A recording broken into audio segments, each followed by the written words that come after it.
I had a tummy tuck with muscle repair in May 2024, and contrary to everything that I was reading online, I had a practically pain-free and complication-free procedure.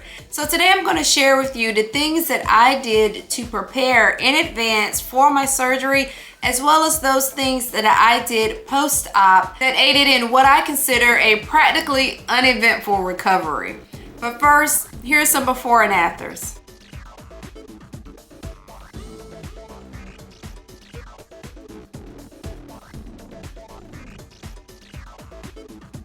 So the first thing that I did was I got down to an ideal body weight. Now I was losing weight, I was running and I was strength training. I lost 70 pounds in 9 months, and I never intended to have a tummy tuck.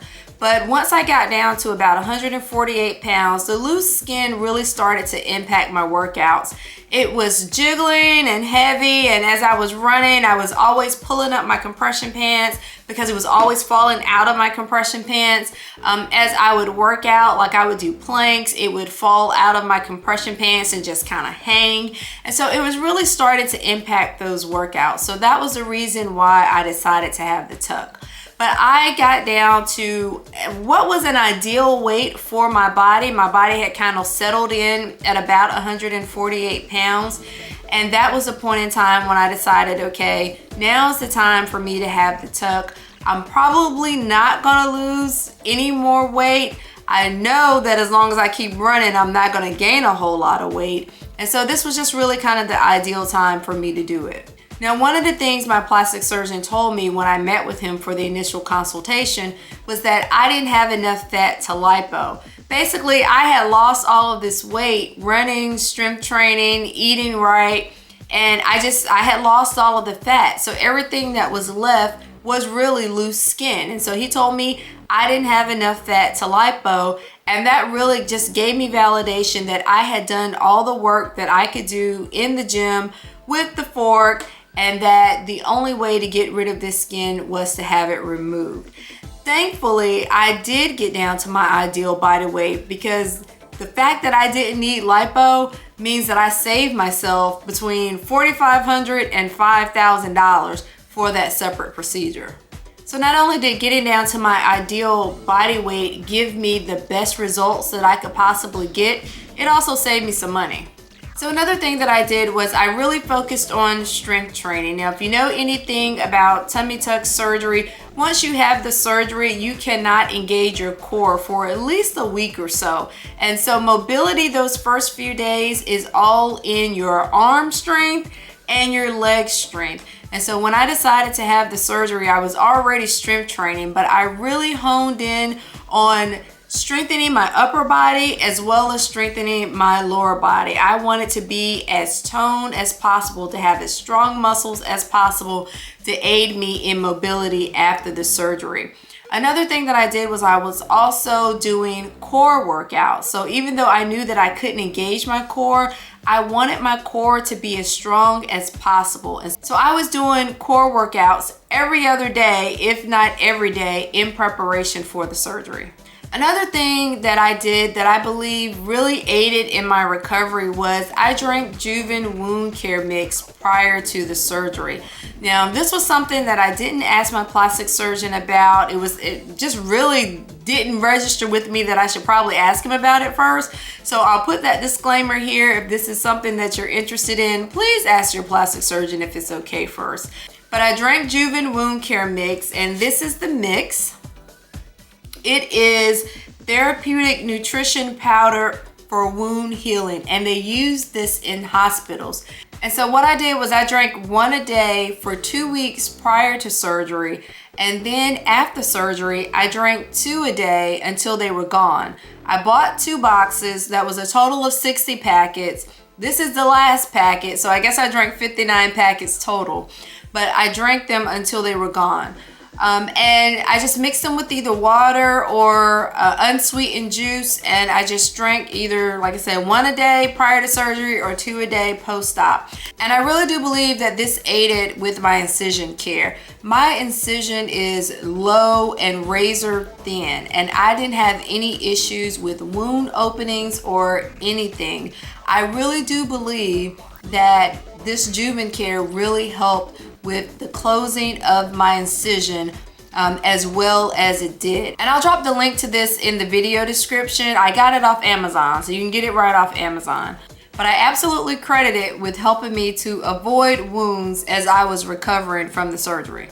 The fourth thing that I did was I followed my plastic surgeon's pain management protocol. Now, I did have the Exparel shot, which is a pain relieving injection that they inject into your abdomen muscles before they stitch them together. And so I did have that injection. Now, I haven't had another surgery without it to compare it to, but I'll say it's kind of like insurance. I thought it was better to have it and not need it than need it and not have it, so I got it. It cost me about $400. My surgeon gave it to me at cost, so I just thought it was well worth it. They say it lasts for about 72 hours, and I will tell you that I just really had no pain during that time. Everything was kind of uncomfortable, but nothing was really painful. I also had pain medicine that was given to me by my plastic surgeon prior to leaving the surgical center on the day of surgery. After that, I was then taking prescription pain relievers every 4 hours. And so for the first 4 days, I was taking the pain medicine every 4 hours, like clockwork. I actually set alarms on my phone, and I was waking up as I needed to take this pain medicine. On the 4th day, I was just kind of over the narcotic, and so I decided to stop it, and I substituted it with extra strength Tylenol. And I took 3 doses on the first day. I took 2 doses on the next 2 days, 1 dose the day after that, and then I was even done with the Tylenol as well. And I will tell you, that entire time, nothing was really painful. It was just really uncomfortable. There were some things that were an acute pain, like if you cough, if you sneeze, if you laugh, then you could feel those abdomen muscles tightening up, and you just had them sewn together. So of course there's gonna be a little pain there. But other than that, I mean, like I said, that was acute pain, but there was nothing that was really like extremely painful whatsoever. I would say on a scale of 1 to 10, my pain probably never got beyond like a 2. And again, that was because I sneezed. And when I sneezed, I saw the pearly gates. But other than that, it was a relatively pain-free recovery. And the last thing that I'll say that I think really aided in me having just a pain-free, complication-free, very uneventful recovery was that I followed my plastic surgeon's post-op protocol. Now, he told me to wear compression socks for the first few days. I wore them for a total of 10 days. I had antibiotics and blood thinners that I had to take, and I took them on schedule.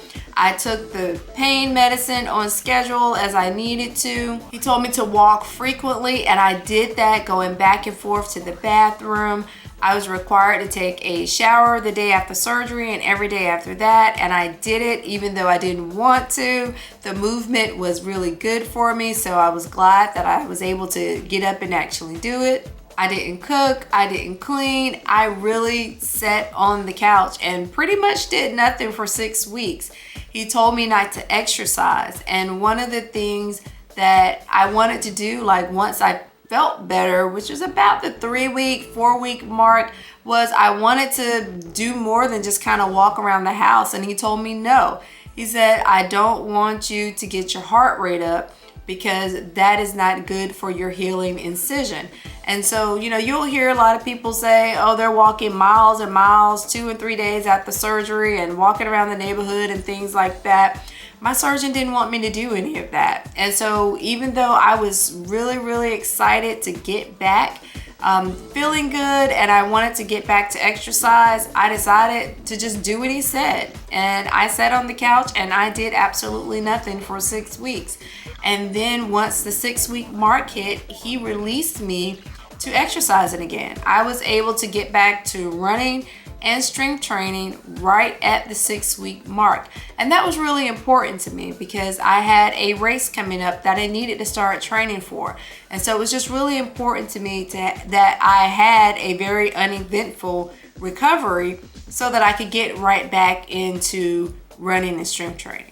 So if you're planning to have this procedure or thinking about having this procedure, I would just highly encourage you to be sure that you're following your doctor's protocol to a T.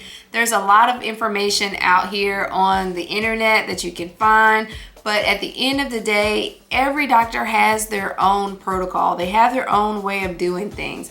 And the way my doctor did things may be different from the way your doctor does things. So be sure that you are always asking those really important questions to your doctor and your care team. That's what they're there for, is to answer those questions. And if you can't get answers out of your plastic surgeon or his nurse, or you don't have access to them, you might want to reconsider whether or not they're the care team for you. All right, so I hope this information has been helpful to you. If it has, please take a moment, give the video a thumbs up. It would help me out so very much. And if you haven't subscribed to the community yet, please take a moment, hit the subscribe button. We would love to have you here as part of our community. I would love to be able to create more great content just like this, just for you. Take care, and I'll see you in the next video.